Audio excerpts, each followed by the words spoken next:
Bonjour tout le monde, c'est Valil. Alors je vous retrouve aujourd'hui pour la suite de la série comparative sur le Gourmet Tarot et le Magic Pantry Tarot. Je perds beaucoup mes mots, donc je suis désolée s'il va y avoir beaucoup d'hésitation, de blanc, etc. On fait ce qu'on peut. Ici, vous êtes dans la deuxième partie où je pensais essayer de séparer les deux decks. Notamment, je pensais faire le gourmet d'abord et le cédar ensuite, enfin le pantry ensuite. Et je me suis rendu compte que j'allais peut-être parler, pour les personnes que ça intéresse, des aspects matériels du jeu. Et donc pas les cartes elles-mêmes, on va y venir après, mais je vais essayer de faire rapidement. Donc là, au niveau des choix d'édition, on est sur des trucs très différents. Le cédar MacLeod, il a juste la boîte, en fait, standard. Et j'avoue qu'elle est quand même très fragile, donc moi, elle est déjà arrivée, je sais pas si on voit... Elle est pas droite là. Elle est déjà arrivée un peu bumpée partout, hein, au niveau des angles. C'est lequel qui a pris cher? Là, il a pris cher ici. Là, il y a déjà une partie, une languette qui s'ouvre. Bon, c'est vraiment de la qualité super faible. C'est un peu décevant. Je pense qu'il a été pensé pour coûter pas trop cher et pour être fonctionnel, ce que je peux comprendre. Mais c'est vrai que comme on est sur un jeu indé et que j'ai quand même envie qu'il dure, ça m'a fait un peu déception. Voilà, ça me saoule. Et c'est aussi le genre de boîte, comme vous savez, qui est pas pratique parce qu'il se plie en haut. Il se déchire ici. Donc vraiment au niveau de la qualité, c'est pas bon. Ok, j'ai dû faire une coupure, je suis désolée, j'ai eu un souci. Donc ça. Le livret, contrairement à l'autre, vous allez le voir après, il est à part. Je me demande si on pouvait acheter le deck tout seul et le livre et le deck, c'était un deuxième pack, hein, c'est possible. Le livret, par contre, il est au tiers. Il a une couverture, attendez. Il a une couverture glacée, donc déjà, vous voyez, c'est moins poreux et ça se déchiquette moins qu'un truc comme ça. Je pense que ce sera un tout petit peu plus durable. J'ai pas eu trop de problèmes dans les angles et les coins, contrairement au tarot, hein, vraiment qui s'est abîmé. Et les pages, tout est noir et blanc. Il n'y a pas de couleur. Et il n'y a pas d'illustration. Attendez, je vous montre une partie là. Voilà, pour un arcade majeur, ici, il n'y a pas d'illustration. On ne vous fait pas de surplus. On ne vous fait pas de gâchis de couleurs. C'est vraiment très minimaliste, hein. Les livrets de Cedar MacLeod, souvent. On peut lui reprocher que ce soit très austère. On peut reprocher aussi qu'au niveau de la mise en page, ce soit pas ouf. Je pense que la personne, elle bosse en solo. Et c'est beaucoup de travail en fait. L'édition, la mise en page et tout, je pense que voilà, on va un peu à l'essentiel.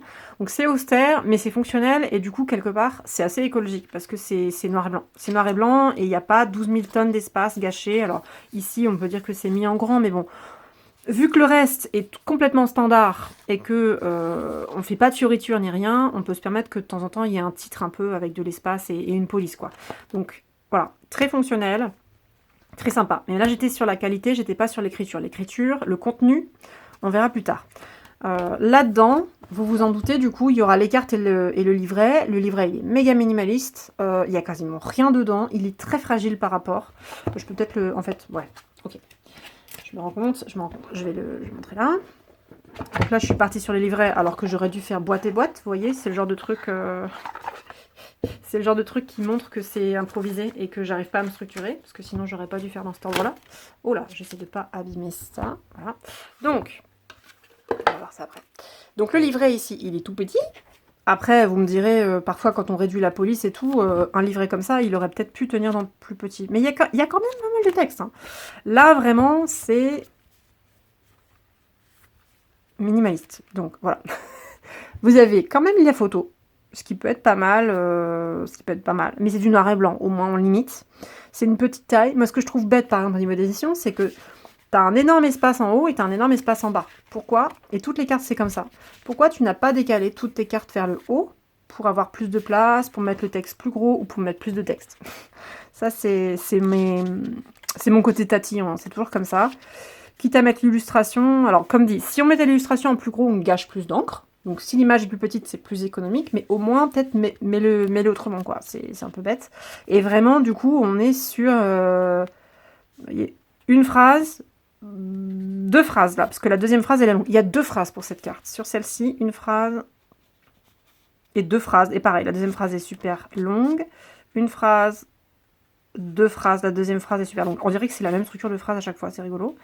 Une phrase, 2 phrases. 2 phrases à peu près parallèles là. Donc ça dépend. Il y a des cartes où vous voyez que ça descend un peu plus bas le texte, mais bon, grosso modo, c'est ça. Hein. Vous aurez rien de plus pour les cartes. Par ailleurs, si je me trompe pas, vous n'avez pas de page. Alors, vous avez le numéro de page ici. Vous n'avez pas les numéros de page en bas. Je m'en étais pas aperçue. Gros mindfuck en direct. C'est bête d'avoir fait ça. La personne met des numéros de page, mais il n'y a pas de numéro de page en bas. Donc, si ça se trouve, c'est un misprint. C'est la deuxième édition, j'aurais dû préciser. Donc, est-ce que dans la première édition, il y avait le numéro de page? Là, il y a une grosse erreur. Énorme erreur. Ouais. Bon, par contre, j'ai dit une ânerie. Minor Arcana. Là, vous avez une page d'introduction à la suite des épées. Et ensuite, les épées commencent. Donc, probablement que... oui, c'est ça. Ah, bon, bah c'est bien. Ça, je pensais que c'était une espèce de tout petit machin au début dans l'intro ou qu'il n'y en avait pas. C'est quand même expliqué. Très bien. Et ensuite, donc, c'est pareil. Hein. Sur chaque carte mineure, vous avez la même chose que sur une majeure. Elles ne sont pas mieux traitées, moins traitées. Les textes sont courts de toute façon. Vous n'avez pas de fioriture parce qu'à la fin, vous avez le King of Swords et les informations légales, les adresses, etc. C'est tout. Vous n'avez même pas... Ce que je disais, il n'y a même pas une page autrice. Il n'y a pas de définition, il n'y a pas de bio. Et au début, il n'y a pas d'intro. Vous commencez sur les majeurs. Donc vraiment là, on est sur un truc ultra minimaliste. Je trouve ça profondément dommage. Je pense que pour la même taille de livret, il y avait de la place possible à faire, comme dit, en jaugeant les cartes et les textes différemment. Il y a de la place. C'est pas écrit spécialement gros, donc ça aurait pu même écrit plus petit. Bon, moi je trouve que pour les personnes qui ont des troubles de la vue, c'est déjà pas bien grand. Mais bon, il y avait des trucs possibles, quoi. C'est minimaliste. Là, je suis dans le contenu, je suis pas dans la qualité, donc j'aurais pas dû faire ça. Et au niveau de la qualité, donc c'est noir et blanc, un petit peu effacé, papier poreux, absolument pas glacé. C'est pas très blanc, donc ça veut dire que c'est un papier qui est probablement pas très traité, ce qui est bien au niveau écologique. Je sais pas si l'encre est durable ou pas. Et au niveau de la couverture, par contre, c'est assez agréable. C'est une texture qui est douce, mais qui est pas exactement peau de pêche, donc je saurais pas expliquer. Et en plus, elle est mate, elle est pas brillante, et j'ai presque cru qu'il y avait un petit grain, mais je suis pas sûre, donc voilà, bref. Donc ça, c'était sur la qualité, normalement, du livret, que j'aurais dû rester sur un aspect, comme dit, matériel et pas contenu. Je suis désolée, je l'ai fait en même temps. Bon, c'est pas grave. Sur la boîte, du coup, vous êtes sur une boîte cloche, contrairement à celle-ci, donc beaucoup plus facile à ouvrir. On ne pète pas les cartes. On ne pète pas non plus là où le truc il peut se déchirer, donc beaucoup plus pratique. Il n'y a pas de ruban. C'est minimaliste, mais par contre, j'ai remarqué que ça faisait pas trop d'appel d'air et j'ai pas trop eu d'enquiquinement à l'ouvrir. Bon, là, je le fais mal, je l'ai mis de biais, donc ça marchait moins bien. Là, ça claque un peu, mais assez peu. On verra si le papier ici qui est collé, il tiendra bien. La colle a l'air vraiment solide. En tout cas, là, ça se décolle pas. J'ai déjà vu des boîtes de ce type où dès le début, ça colle pas bien. Et après, en dessous, c'est vraiment du carton brut. On voit que les cartes ont déteint. Il y a des taches rouges, mais là, je sais pas si vous allez voir. C'est la tranche des cartes qui a déteint. Donc, c'est vraiment... c'est sans fioriture. C'est sans fioriture. C'est hyper minimaliste, mais c'est fonctionnel. Parce que vraiment, on a la belle boîte. Elle a aussi une jolie texture. C'est aussi le même genre de truc, un peu peau de pêche, mais peut-être même moins que le livret. Avec des couleurs beige et marron qui sont complémentaires comme le titre, qui vont bien ensemble, qui sont douces à l'œil, jolie texture, et vraiment vous avez aussi un truc qui est pas plein de vide et qui prendra plein d'espace dans votre bibliothèque si pour vous c'est important. Là c'est super minimaliste. Là encore une fois c'est aussi minimaliste et c'est juste une boîte. C'est juste que j'aime pas la qualité de la boîte, elle est pas bonne, ça va pas tenir dans le temps. Voilà. Au niveau de la qualité des cartes, c'est 2 factures entièrement différentes et j'étais méga étonnée. Parce que donc sur les autres jeux de Cédar, si je me trompe pas, ce sont des textures linen.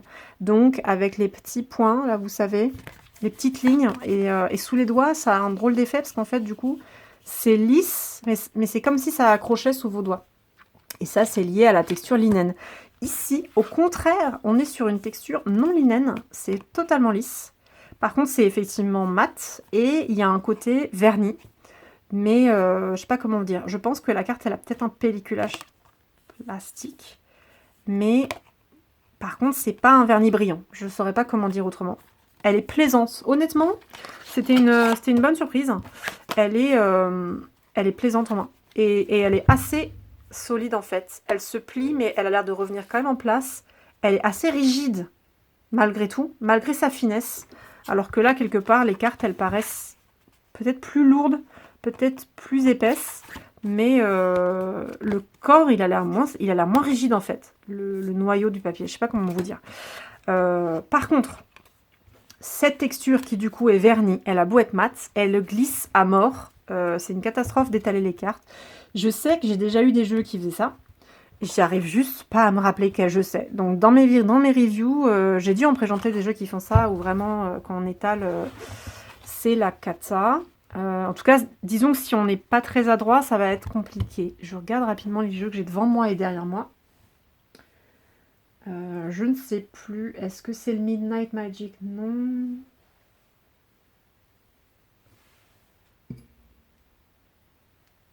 Alors j'ai au moins le tarot souveraine qui glisse aussi énormément, mais c'est pas non plus la même pellicule que celle-ci parce que celle-ci elle a un toucher mat, un toucher pêche pardon, donc c'est encore autre chose. Je me demande si c'est pas l'édition mini aussi du Archetype qui a des cartes qui s'étalent à mort et qui glissent tout le temps. Mais pareil, ça c'est une carte qui est mate. Mais elle a une espèce de texture étrange qui est entre le linen et le lisse. Trop bizarre, qui fait plein de bruit que j'aime pas du tout. Et elle n'est pas vernie. Donc, mais pourtant, elle glisse énormément. Donc, il y a plein de textures et de variations de papier différentes. C'est pas forcément parce que... comment dire? Pour que ça glisse énormément, il faut pas forcément que ce soit identique à celle-là. Mais j'en ai plein d'autres. Donc, vous aussi, voilà, sachez-le. C'est vraiment... ça glisse comme de l'eau, quoi. C'est particulier. Au niveau de la carte, ici... et vous allez voir, on est sur un format aussi qui est quasiment identique. Ça dépasse un tout petit peu ici, sur le côté. Donc j'avais essayé d'aligner par le bas. Ça dépasse un tout petit peu à droite et un tout petit peu en haut, mais c'est quasiment le même format. Et donc en fait ici, la texture est trop étrange. Elle est full mat. Vraiment, on dirait presque que c'est une texture anti-reflet. Très étrange, parce que vraiment ça n'accroche pas la lumière, voire ça repousse la lumière. Je sais pas ce que c'est comme filtre à UV ou je sais pas quoi. Et on voit pas les petites stries. Ça a pas le canevas en fait, la trame du linen, mais ça accroche sous les doigts. On dirait comme du linen. C'est très étrange. Le bruit qui est fait, il y a du bruit du coup, c'est pas le même truc glissé que celui-là. Ça ressemblerait à un truc comme ça ou le Fifth Spirit Tarot que je déteste, mais c'est beaucoup moins fort. C'est un peu atténué. Et par contre, étrangement, ça glisse aussi très bien. Ça glisse très bien, mais ça glisse moins que l'autre. Donc c'est un peu comme un entre-deux. Est-ce que c'est juste ce qu'il faut? Ouais, franchement, c'est pas mal. C'est pas mal du tout. Là, on n'a pas de tranche, j'ai oublié de vous dire. Hein, c'est du full normal. Après, du full blanc. Carton. J'imagine que comme c'est pas moult plastifié, machin bidule, à mon avis, les tranches sont poreuses. Si on voulait faire des tranches manuellement, ce serait totalement possible. Sur l'édition du Gourmet Tarot, mais c'est spécifiquement sur la deuxième édition, on a les tranches rouges brillantes. Alors là, j'ai beaucoup de lumière, donc j'ai l'impression qu'on ne voit rien. Je suis désolée. Ah, là, on voit mieux l'espèce de reflet. Parce que vous voyez juste rouge, mais ça n'a pas l'air métallique. C'est vraiment brillant métallique, en fait. Et c'est assez profond, mais c'est juste que là, je voulais que ce soit bien net, donc j'ai de la lumière artificielle. Et on ne voit pas du tout le côté métallique sombre. C'est un beau rouge. Hein. Voilà. Je me suis perdue à force de dire ça. L'aspect matériel. Donc, j'ai regardé les deux paquets de cartes. Je vous ai montré les 2 boîtes. Et je vous ai montré les 2 livrets au niveau de la facture. Et j'avais commencé pour le gourmet à regarder le contenu. Je peux peut-être vous montrer à ce moment-là le contenu du livret du Pantry. Et comme ça, on aura fait vraiment en miroir les 2 decks pareils avant de peut-être terminer le fatigue et de garder le reste pour une prochaine vidéo du coup de cette série. Alors, dans celui-ci, vous avez une intro. vous avez les informations de copyright, évidemment. Je pensais qu'on aurait la table des matières, mais elle doit arriver après. Il n'y a pas de table des matières? Ah non, bah non. Et il n'y en a pas à la fin non plus? Alors ça, c'est étonnant. Il n'y a pas de table des matières. Je ne sais plus si dans le Threadbound, il y en avait une ou il n'y en avait pas. Donc, vous avez ici Tarot Basics. On vous rappelle comment lire les cartes. On vous parle... Attendez. De la structure du tarot et de comment réaliser une lecture, avec évidemment une mentalité qui est plutôt non élitiste, qui vous explique que votre ressenti, voilà, l'intuition c'est important, etc., de ce genre de choses-là, qui rappelle les bases pour que vous soyez prêts à partir, aussi comment on shuffle, comment on mélange, la question et l'intention. Mais vous voyez, à chaque fois c'est un petit paragraphe. Ce que j'aime bien, c'est que Cédar, il donne pas mal des choses un peu clés en main, assez simplifiées, et donc c'est accessible. Parce que pour les personnes qui ont des troubles cognitifs, qui n'ont pas beaucoup de concentration, etc., vous n'allez pas devoir vous taper un manuel d'utilisation complet avant de pouvoir tirer, en fait. C'est vraiment des petits rappels, mais qui sont bien faits, je trouve. Et là, vous avez aussi comment interpréter les cartes avec quelques tirages rigolos. Et ça montre déjà ce que j'adore chez Cédar, son esprit analytique, son esprit d'abstraction. Comment il a conçu, du coup, des tirages sur la cuisine, typiquement. Et donc là, vous avez vraiment... ces trois cartes-là, donc une carte pour le produit, une carte pour la protéine, une carte pour le starch qui sont les amidons, je crois. Et qu'est-ce que ça peut représenter en fait? Derrière, elle vous explique, donc ça c'est le tirage en dessous, ça c'est le tirage qui était de la page d'avant. Qu'est-ce que ça peut représenter? Pourquoi elle a choisi ça?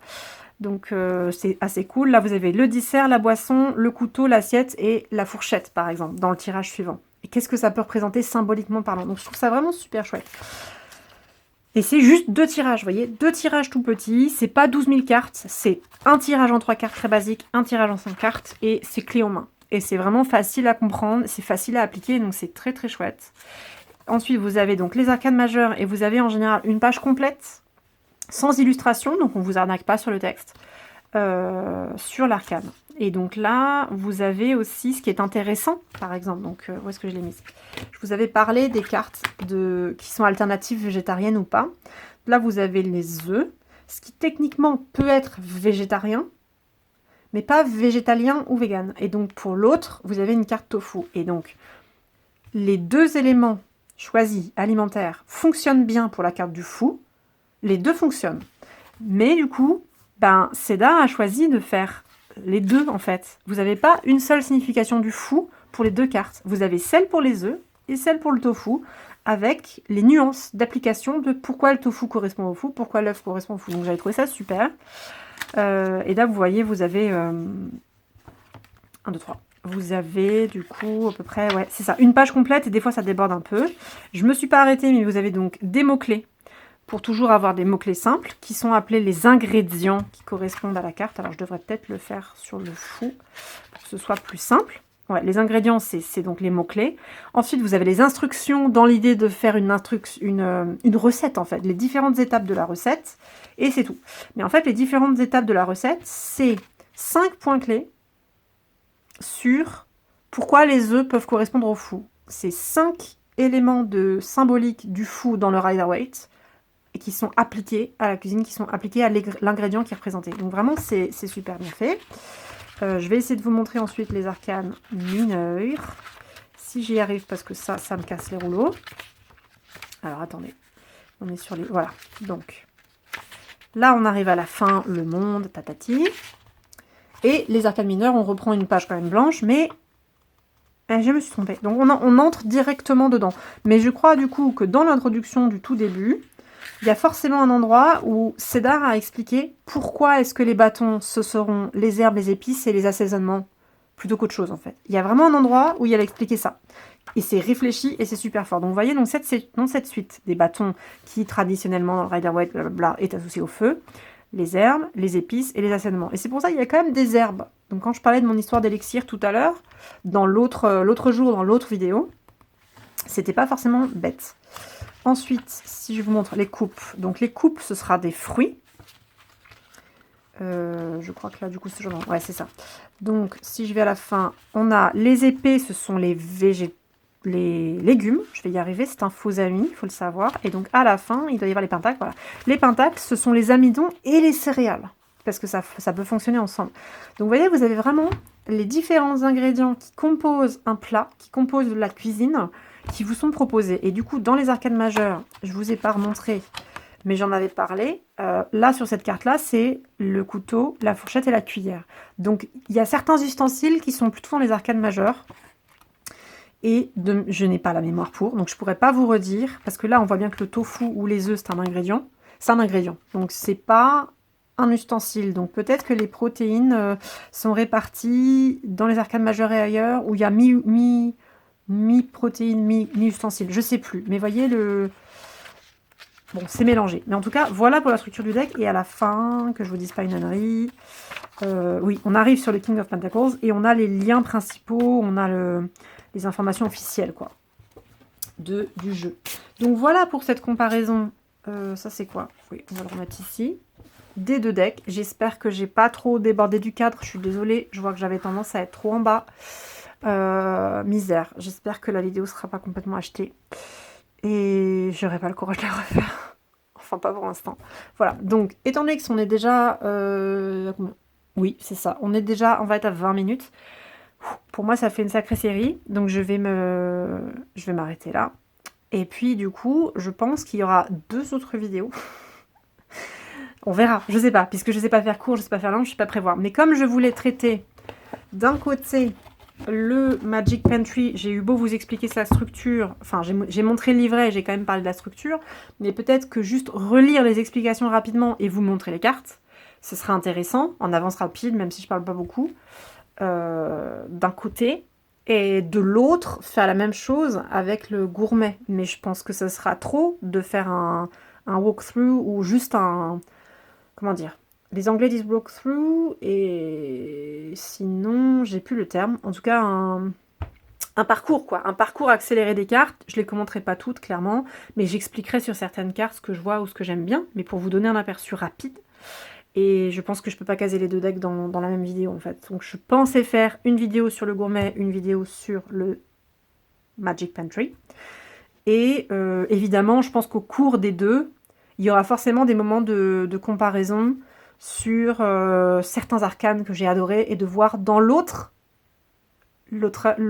l'artiste il a fait comment dans l'autre deck en fait.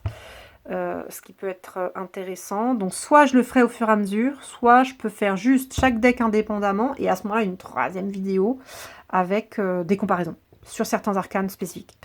On verra. N'hésitez pas à me dire ce que vous préférez. J'espère que vous arrivez un minimum à me suivre. Et que ça vous rend curieuse parce que c'est... Moi, j'adore. Vraiment, je trouve ça passionnant, ce sujet. Voilà, je vous remercie beaucoup de m'avoir écouté. Je vous invite, si vous aimez les petits jeux, si vous aimez les trucs rigolos, si vous êtes en train de m'écouter actuellement, que vous êtes allé jusqu'au bout de la vidéo, à mettre un émoticône de nourriture que vous aimez bien dans le chat. Il y en a peut-être pas des tonnes parce que les émoticônes sont limités selon les téléphones, les logiciels, les plateformes, les réseaux sociaux, etc. Ça peut être du coup des ustensiles ou des... 1, 2, 3. Ou des émoticônes. Et s'il n'y en a pas, vous pouvez peut-être aussi écrire un mot-clé. Tout simplement, vous pouvez écrire un mot-clé en commentaire, ce serait rigolo, de quelque chose que vous aimez bien. Ou alors de quelque chose qui vous a marqué dans ce qu'on a vu, je sais pas, on peut même étaler, ouvrir le jeu à d'autres perspectives. Mais là, j'ai du mal à visualiser vu que je suis un peu fatiguée. Donc, je vais vous laisser là. Je vais vous remercier une nouvelle fois de votre écoute, de votre attention. Je serais très curieuse de savoir ce que tout ça vous évoque. Et aussi de voir si c'était digérable comme vidéo. Et je vous dis à la prochaine pour la suite, en fait, de ces 2 decks, tout simplement.